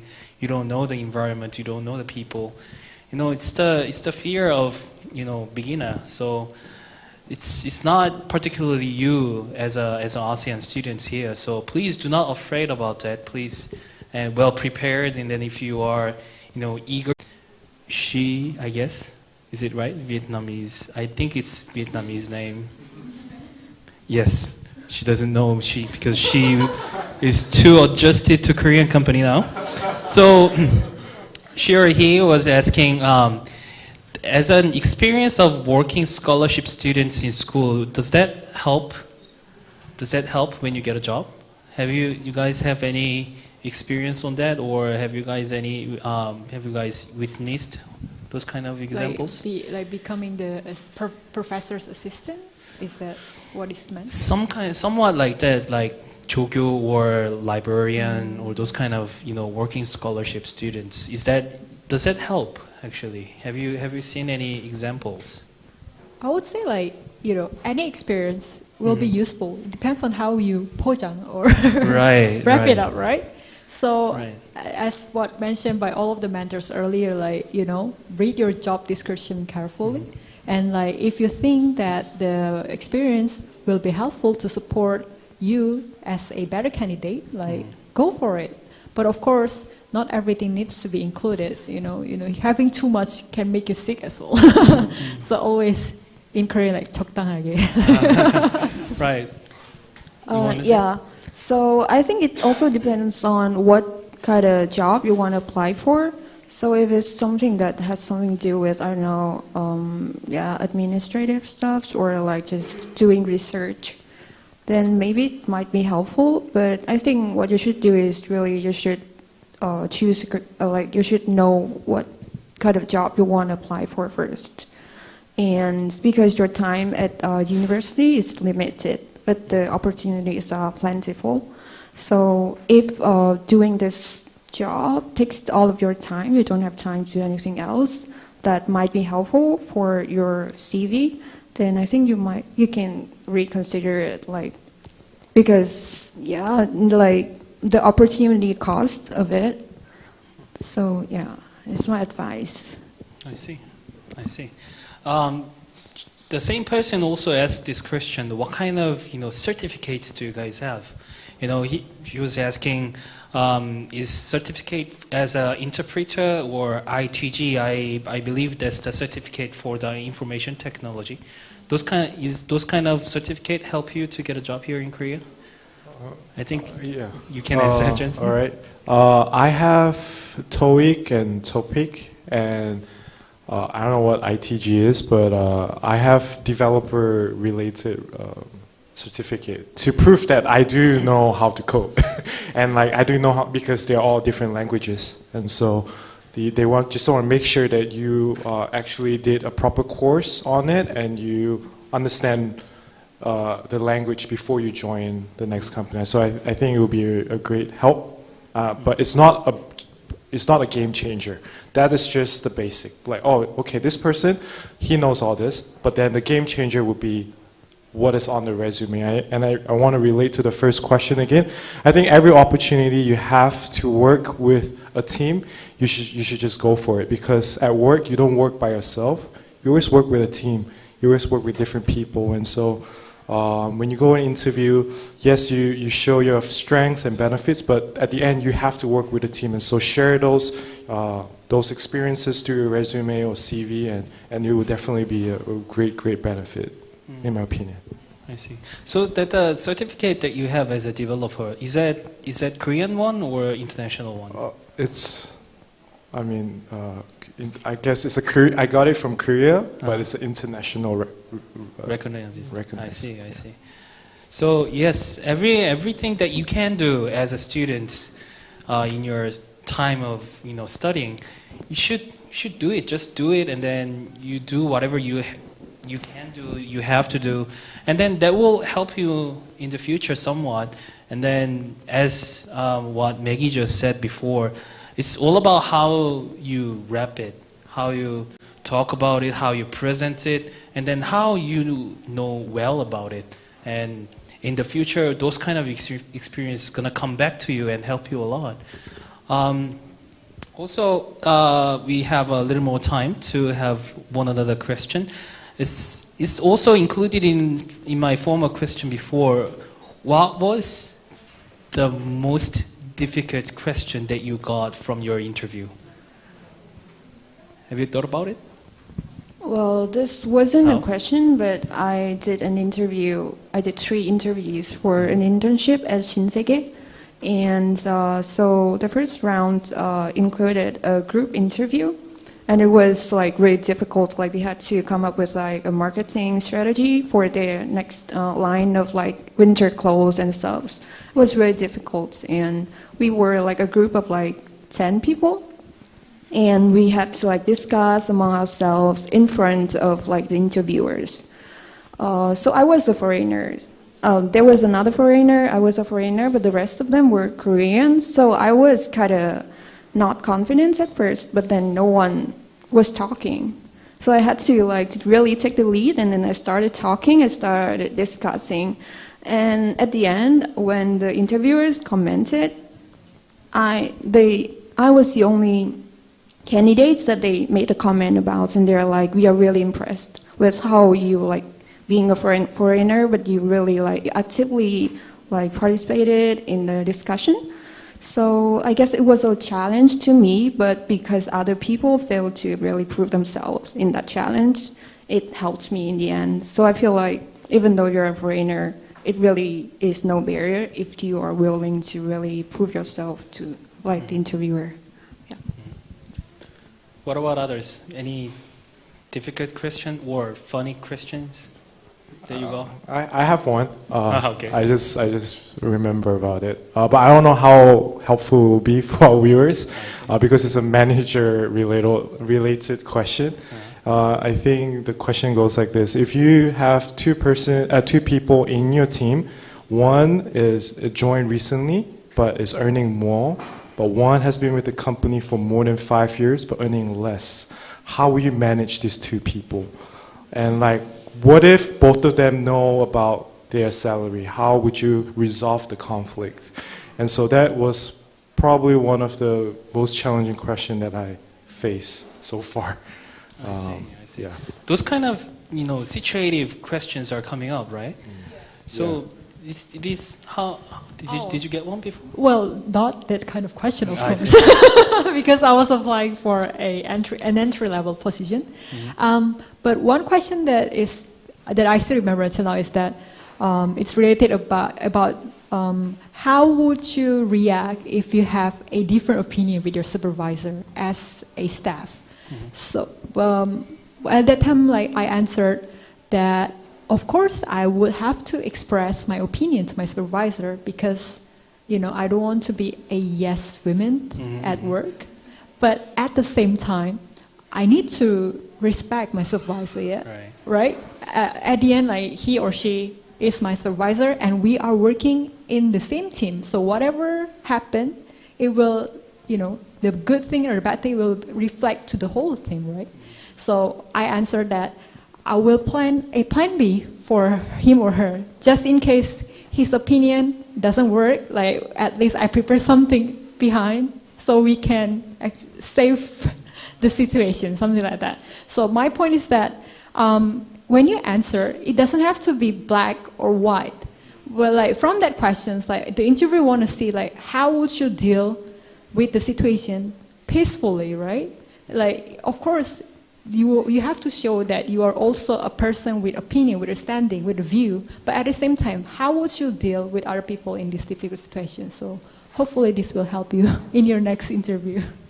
Yeah, so you avoided the trap question wisely, I guess. Yes, those kind of difficult questions coming up, and not just an interview, not just a CV, but even though after you got hired, there is a lot of difficulties there. But I believe from our mentors just shared, there is a lot of people can help you outside, and then there is a people in your company as well, there is a people outside of your company as well. But there is people who can help you, who can advise you, and who can become your mentor everywhere. So I think that's why we are here, and then that's what this program all about. So I really enjoyed talking with you today, everyone, and I'm really thankful that we could share your experiences, not just with me, but just with everyone here and in the online. So thank you again, mentors. Also, before we finish, I have one more announcement for all of you. Please take part in the survey to give us feedback on the program. The survey link will be announced on our live chat now and the description as well. So make sure to take time to leave your comments, which will help us to improving our program next year. We will also select 10 lucky respondents who will receive our gift certificates. So I have been organizing this event for several years, and I also went through the job hunting process a few years back. But there was a lot of new and useful information and knowledge that I learned through today's session. I hope the program was useful to you as well. Once again, I thank all our mentors and all of our viewers for being with us today. Thank you very much. This is the end of the session. Thank you.